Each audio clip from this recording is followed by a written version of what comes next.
The Detroit Pistons are the number one seed in the Eastern Conference, being led by Cade Cunningham having an all-star season and Jalen Duren low-key having an all-star caliber season.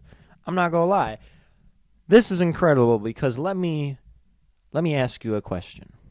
Do you remember the time when the Detroit Pistons just 2 seasons ago were the worst team in basketball? Currently, they are undefeated in the month of November. 2 years ago in November, they did not win a single basketball game. They won 0 basketball games in an entire month. That is crazy. They went on a 28-game losing streak. The Detroit Pistons being coached by Monty Williams. And, look, this is kind of embarrassing, but when they hired Monty Williams, look, I'm a Suns fan. I thought that was going to be good for the Pistons. That was awful for the Pistons. They maybe could not have made a worse decision than hiring Monty Williams to coach that basketball team. Again, they lost 28 basketball games in a row. Between October 30th and December 30th, they won no basketball games. It is tied for the longest streak in NBA history for most losses by a team in a row. I mean, come on. It was really bad. It was really bad. They finished the season 14-68 and would promptly fire Monty Williams, which would lead them to hiring someone who has been fantastic for the Detroit Pistons. And that would be one J.B. Bickerstaff, hiring him as their head coach.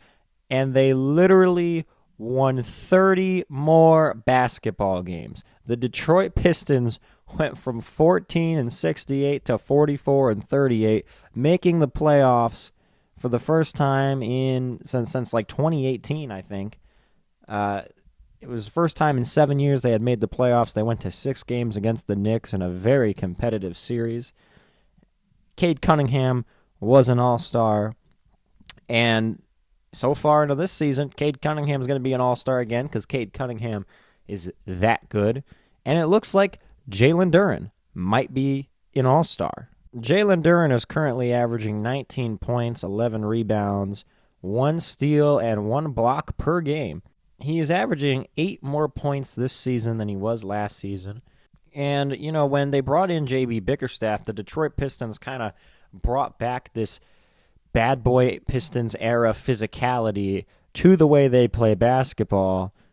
When you got a guy like, when you got Isaiah Stewart and Ron Holland on your team, things are going to get really physical. There might even be some skirmishes between the players. There was a game earlier this season I watched between the Pistons and the Rockets, and that was a very physical basketball game. Jalen Duren actually got ejected in that game for elbowing Men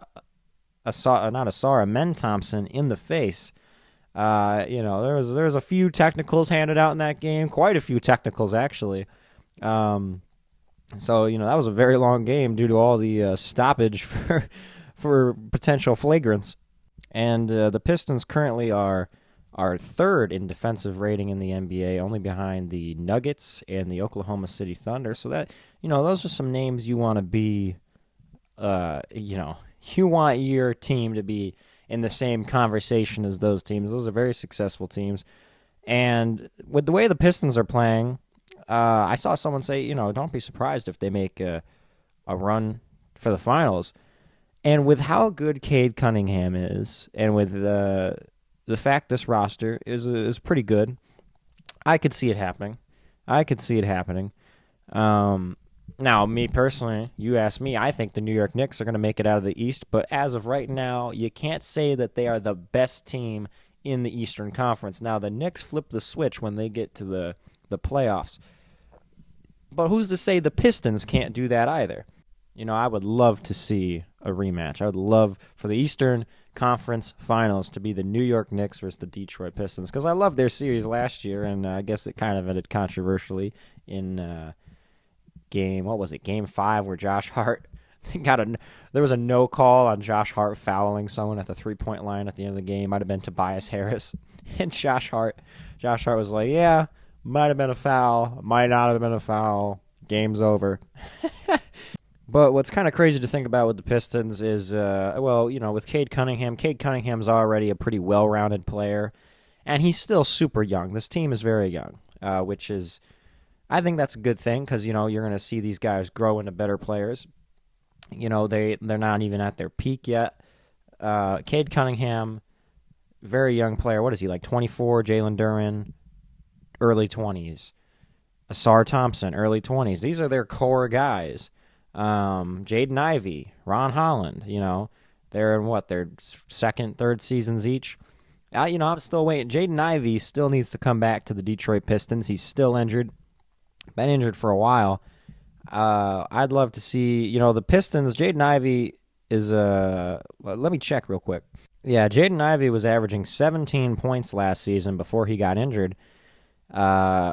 So, the Pistons are not top 10 in offensive rating right now, but that could pick up once they add Jaden Ivey.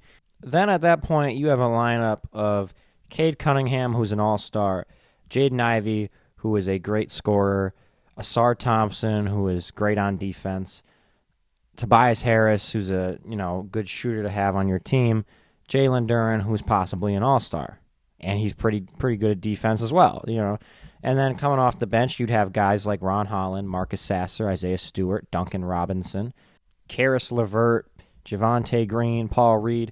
The Pistons, they actually might have one of the most underrated depth charts in the NBA. Because when you look at it, they got a lot of guys. I mean, when you look at the Pistons roster this year versus the Knicks roster last year that went to the Eastern Conference Finals, I keep comparing the Knicks and Pistons. I just want to see them play. If you compare this Knicks roster, the Knicks roster last year to the Pistons roster this year, the Pistons have much better depth. And, maybe their starting lineup isn't as good. The Knicks have the best starting lineup in the Eastern Conference.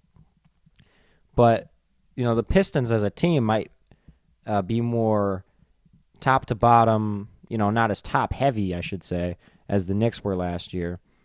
And so I think, do I think the Pistons are gonna make a run for the championship? Not necessarily. But it's great to see where the Pistons are considering where they were. They were the worst team in basketball, a laughingstock. They were a laughingstock. And now they're a very serious team, a very serious threat to any team in the playoffs, and they shouldn't be taken lightly. And I made a TikTok last night going over potential MVP candidates. It is early in the season, but some guys are just putting up crazy stat lines. So it was more a video about how competitive the race will be. And I had one guy in the comments tell me, well, what about Cade Cunningham? And I was thinking, well, yeah, wait a minute. Yeah, what about Cade Cunningham? What about Cade Cunningham? He could be, or he is, an MVP candidate. I think he was like 8th place in MVP shares last season. And, that's probably going to go up this season because the Pistons already are on track to win more games, and Cade Cunningham is playing better basketball.